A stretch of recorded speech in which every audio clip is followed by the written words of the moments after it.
Ava had perfected the art of the graceful exit. 3 years of blind dates had taught her to spot red flags within minutes. The wandering eyes, the rehearsed compliments, the men who talked at her instead of to her. Tonight would be no different. She'd give him 30 minutes, fake a work emergency, and be home before her frozen pizza finished baking. The restaurant her friend Mira had chosen was too nice for a first date.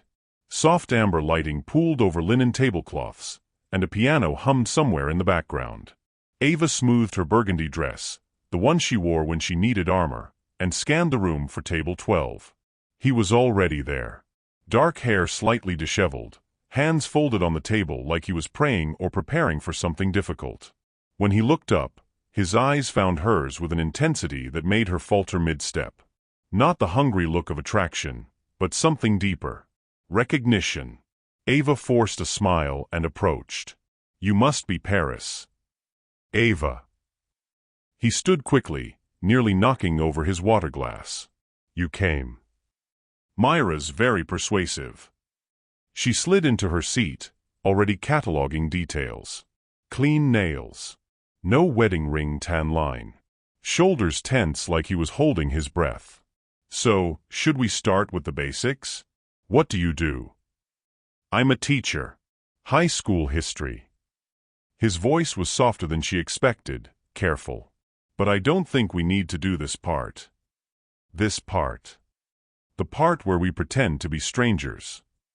The words landed like stones in still water. Ava's rehearsed smile froze. "I'm sorry." Paris leaned forward slightly, and she noticed his hands were shaking. "You don't remember me, do you?" The restaurant noise seemed to dim. Ava's mind raced backward through years of faces, parties, college lectures, high school hallways. Nothing. His face was handsome but unfamiliar, his voice a stranger's. "I think you have me confused with someone else," she said gently, reaching for her water to buy time. "No." The certainty in his voice stopped her. "Ava Chun.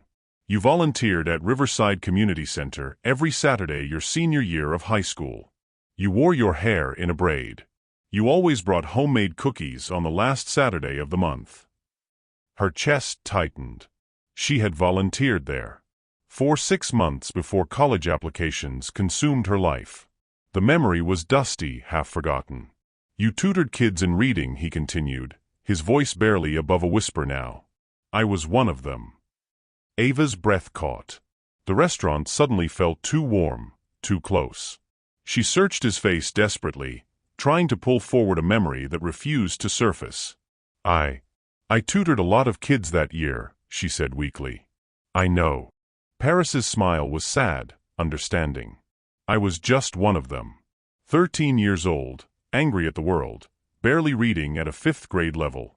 My mom worked 2 jobs. My dad was gone. I was invisible to everyone." He paused, his fingers tracing the edge of his napkin. "Except you." The words settled between them like a confession. Ava felt something shift in her chest, a door she'd forgotten existed, slowly creaking open. "You never treated me like a charity case," Paris continued, his voice thicker now. "Every Saturday, 3 o'clock. You'd sit across from me at that scratched-up table in the corner, and you'd wait. You never rushed me when I stumbled over words. You never looked impatient when I had to sound out the same word 3 times." Ava's hands twisted in her lap.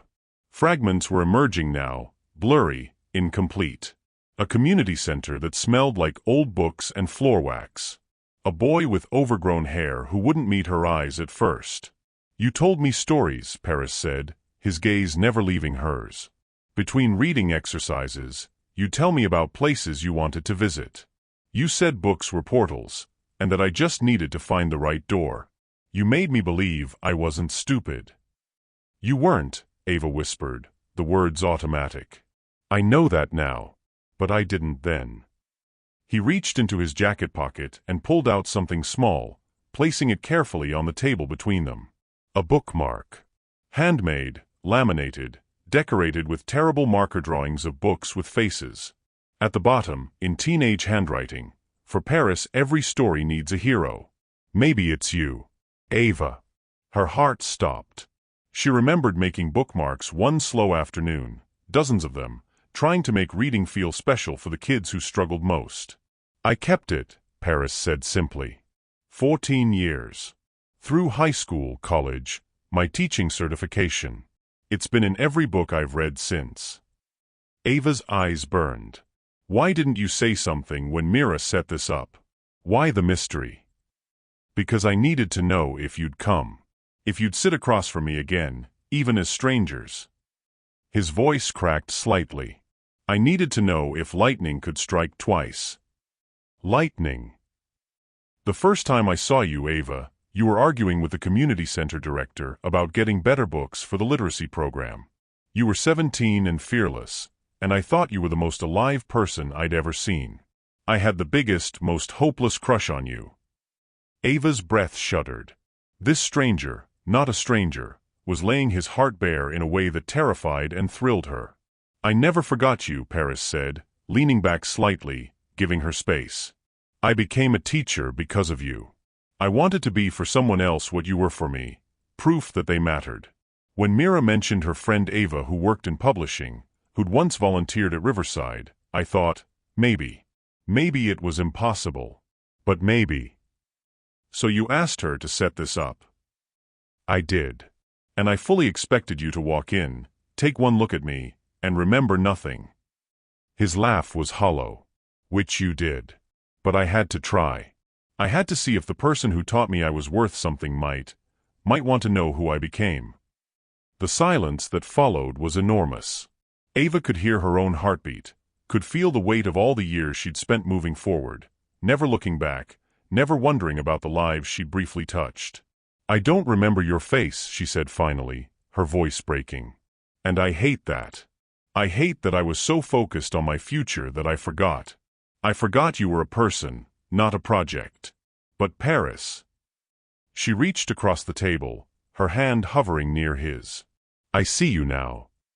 His eyes glistened. That's all I needed. The waiter appeared, politely asking if they were ready to order. Neither of them had looked at the menu. Paris ordered blindly, pasta, whatever the special was, and Ava did the same. When the waiter left, they both laughed, a release of tension that felt like oxygen after holding your breath underwater. I'm sorry, Ava said, still holding back tears. I'm sorry I didn't remember. I should have. No. Paris shook his head firmly. You were a kid yourself. You were trying to save the world, one Saturday at a time.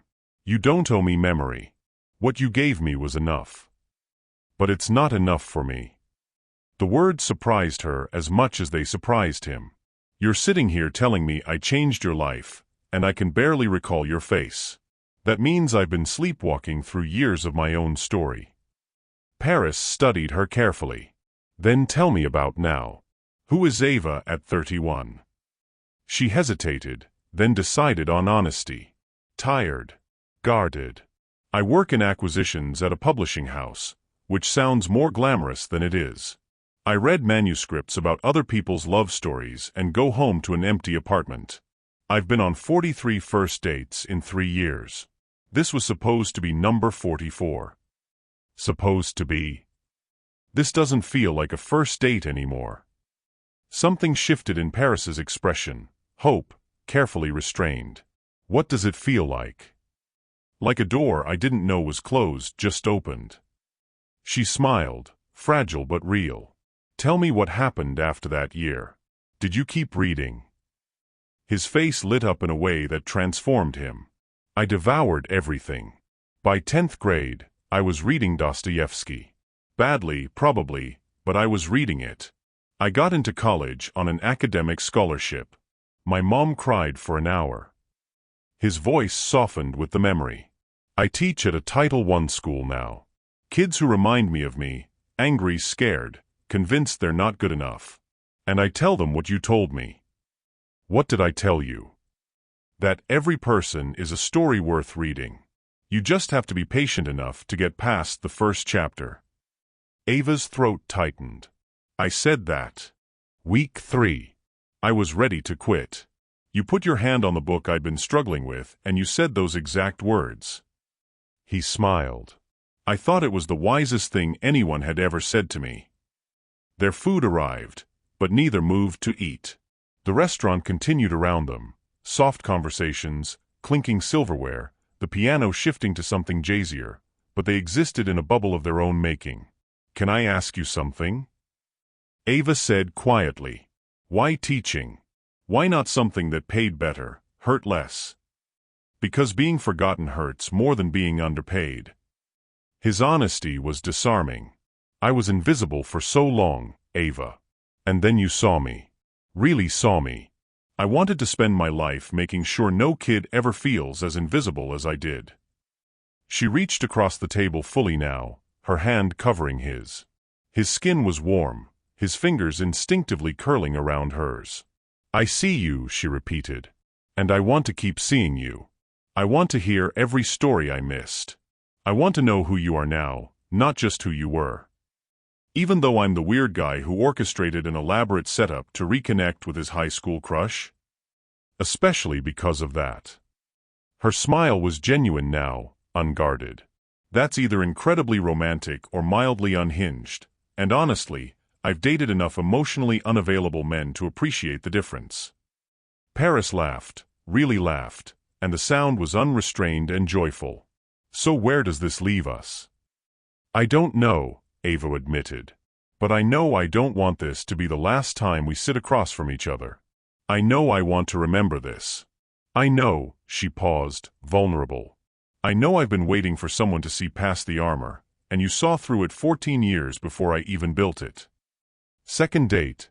he asked, his voice hopeful. "Second, third, fourth." She squeezed his hand. "Let's not stop at 44.